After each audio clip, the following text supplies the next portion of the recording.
உன் செய்கைக்கு தக்க பலனை கர்த்தர் உனக்கு கட்டளையிடுவாராக. இஸ்ரவேலின் தேவனாகிய கர்த்தருடைய செட்டைகளின் கீழ் அடைக்கலமாய் வந்த உனக்கு அவராலே நிறைவான பலன் கிடைப்பதாக. ரூத் 2:12. நாம் வேண்டிக் கொள்ளுகிறதற்கும் நினைக்கிறதற்கும் மிகவும் அதிகமாய் நமக்குள்ளே கிரியை செய்கிற வல்லமையின்படியே நமக்கு செய்ய வல்லவராய் நம் தேவன் இருக்கிறார் என எபேசியர் 3:20 காண்கிறோம். இங்கு ரூத் போவாசினால் அவர்களின் முதல் சந்திப்பில் இவ்விதமாக ஆசீர்வதிக்கப்படுகிறாள். உன் செய்கைக்கு தக்க பலன். இது முதலாவது ஆசீர்வாதம். நாம் செய்கைக்கு தக்க பலனை நிச்சயமாகவே பெற்றுக்கொள்வோம்.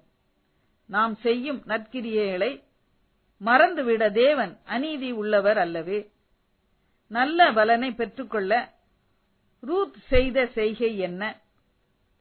தன் தேசத்தையும் இனத்தையும் தகப்பனுடைய வீட்டையும் விட்டு ஆபிரகாமைப் போலவே அழைக்கப்பட்டவள் போல மோவாபை விட்டு பெத்லெகேமுக்கு வந்தாள்.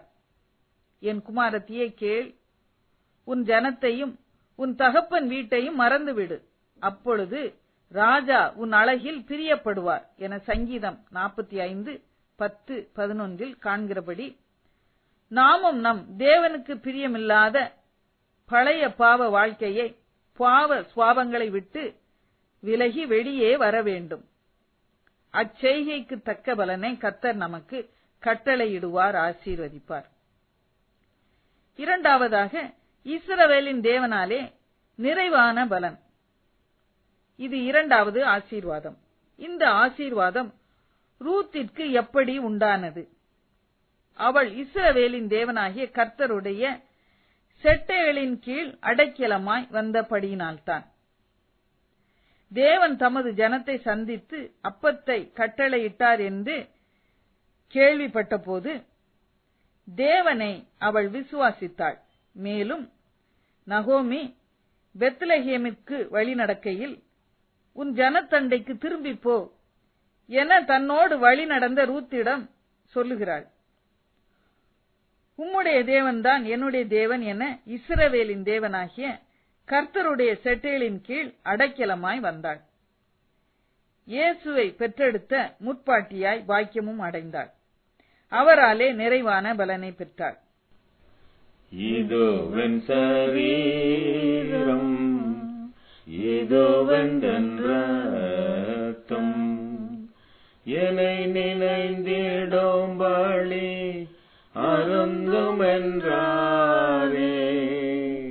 அதிசய அன்பரின் நேசம் சொல்லலாகும். செடியும் கொடியும் போல் சேர்ந்து தம்மோடே முடிவு பரியந்தம் நிலைத்திருந்தாரே. அதிசய அன்பரின் நேசம் சொல்லலாகும்.